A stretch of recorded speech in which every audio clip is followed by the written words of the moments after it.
I know I keep going on about it, but I don't know what else to do. I keep getting video from Australia, and it seems to be going from bad to worse. They're now putting helicopters and policemen randomly into shopping centres to do what they're calling is just a random exercise in finding out whether everybody is compliant. They're arresting little old ladies, and 1,200 police have now been suspended for not willing to take the prick. Yes, apparently it's a jab or no job, even for the very police, that we are seeing these incredible scenes where basically even the media are now under attack. I'm going to play you 4 videos next, which shows you that the last place you want to be on Earth, above North Korea, China and Russia, is Australia. Who knew we'd be saying this in 2021? Anu Mush is the voice of reason. Let me bring you some video then out of Australia. We're not going to play you the sound because often this gets us into bother here at YouTube, so we won't distress you with that. But look at this video. Little old ladies now having things ripped out their hand by police officers who are going to arrest them. Yes, that is your Australia in 2021. Apparently no one's safe. They don't trust anyone, and it's either our way or the highway. They're willing to make criminals of anybody, including our silver tops and senior citizens. This all comes a couple of days after we saw some of the most extraordinary scenes. I will play you this bit of interview from a shopping centre in Australia where they're now doing spot checks. They're using helicopters, police on horses, and indeed men who are going in with guns, calling themselves police officers. I thought police officers were there for the protection of the public, to help the public and to assist. Doesn't look like it from this video. It's scary. They're everywhere. They're everywhere. Scary as. There were drones, helicopters, and when you ask them, they just say, oh, we're just maintaining public health order. Not just the public who are under attack, even the media are being pepper sprayed now. This is the new way. We don't want footage of it getting out by people like me. So what we'll do is start spraying the media. Apparently this is a new tactic to stop pictures being broadcast. This is astonishing. This is depressing. And this is a sign of things to come here. I don't want to live on this planet. I don't know what's going on. I don't know how it came to this. But Australia, of course, has had one of the most regimented and most disciplined of lockdowns that, of course, has wiped out. Oh, no, hang on, it hasn't been wiped out. It came back, didn't it? So closing down the country, not letting anybody in or out, forcing people into quarantine centres, having the military on the streets and army on beaches, just hasn't worked. I think we can all agree now, as we sit here almost in October, 18 months after this charade began, that this is something we're going to have to live with, and arresting little old ladies certainly is not going to help. More footage today coming out that they're now even turning on their own. Apparently 1,200 police officers have been sacked. Watch this. 100 officers suspended without pay for refusing to get their COVID jab. The police commissioner has spoken exclusively with 7 News, defending her hardline stance and insisting she can continue to keep Queenslanders safe. Suspended, taken off duty and not able to police. Maybe these people don't want to go around arresting little old ladies going to supermarkets and indeed turning on their own. This seems like another world, doesn't it? It's like a movie. I can't believe what this world has become. It's utterly depressing and indefensible, in my view. Let's look to Italy. They had more protests about the anti-passports. I don't know what they're doing around this world, but they seem to have agreed this is the way we're doing it, and if you don't like it, stay in your home. The public won't react to this very well. I'm telling you, when you lose the faith of the people, that is the end. That is the no way back. That is the point of no return. And Australia's found it. I have never seen anything like it, and I send my condolences to anyone living there. You're basically in prison, and you are being treated as prison members. Yes, you are jailed in your own country. It's unfucking believable and disgraceful and indefensible. But they're not stopping. They don't mind us making this video and it going around the world. They're not changing. That's what's most worrying. There's no shame.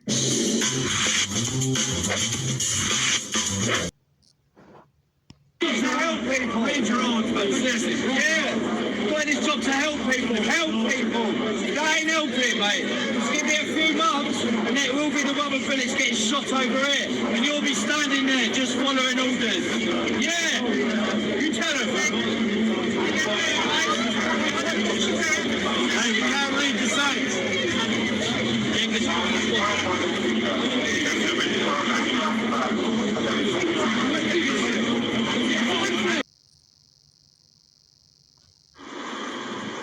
more restrictive way of life is about to sweep across the country. In Bristol, Sergeant Luke Keenan and PC Jamie John are out on patrol. COVID-19 has brought new challenges, but for most people, a nudge in the right direction is all that it takes. Do you have any face masks with you today? You do, because it's an enclosed sort of shopping process, you should really have them on. Okay, so we're looking to engage with the public first and foremost, and to actually remind them that this is their social responsibility that they need to take. And actually, yes, we will enforce it, but at the same time, by walking through here today, I've seen a number of people put their face masks on straight away as soon as they've seen us, and actually that's really positive. So enforcing the new order as the darker months grind on will require careful policing. But will it be enough? For the new measures to work, compliance is going to be everything. But there is a sense in this city, at least, that confidence in the government's handling of the pandemic is wearing thin. And whilst most people will follow the rules, there's also a sizable minority that resents the extra restrictions on their daily lives. And there's no doubt, for many people, learning to live with another new normal will be frustrating. For them to, say eat out to help out, we'll pay for some of it. Everyone goes out and then they're blaming the young people and everything. I think everyone's just a bit sick and tired. Like, as you said, it's very inconsistent, I think. So do you think compliance is going to be a problem this time around? Definitely. I struggle to believe anything the government says nowadays. I don't think I'm on my own with that either. And you won't follow the guidelines because you don't believe them? I don't know, it's tough. I mean, I'll follow them when it suits me. I have been following all of them. I just think that the problem's been caused by a small minority. Like in the pubs at night, you see them in the streets holding hands and kissing and drinking. Whatever happens next, it will be a long winter. But the government is threatening, if these measures don't work, a second lockdown could be on its way. Alex Rossi, Sky News, Bristol.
actions last night in light of the concern with COVID-19 are abhorrent.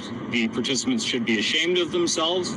And if we can identify them and we are able to lay charges down the road, we will certainly be doing that. Ontario Premier Doug Ford didn't pull any punches, saying in a statement, quote, "The reckless behavior that we saw in Ancaster last night was totally unacceptable."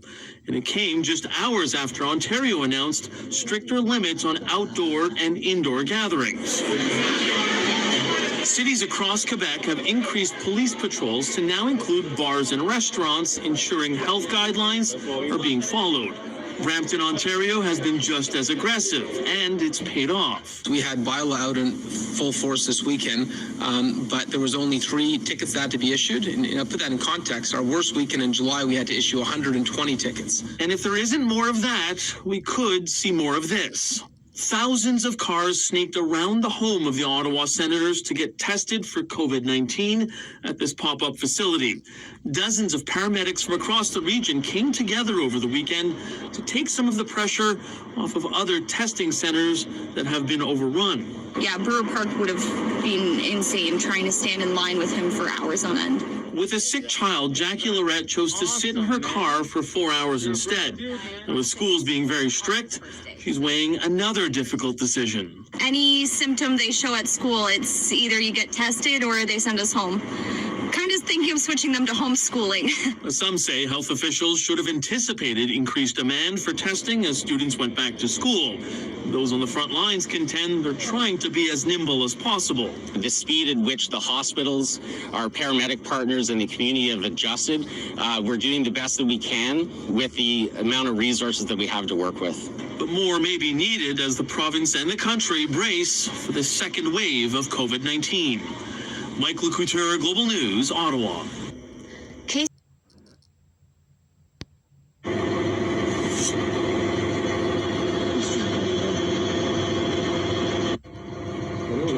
It's really not happening, dude. Really not happening. Is it not happening? No, it's not happening. Not happening at all. If I can tell you. Look, this will just show you that I was in the Navy right here. Bam. See? But it's not happening. My phone meter is on full. When my phone meter's on full, that means it's not happening. So, let's put it on empty.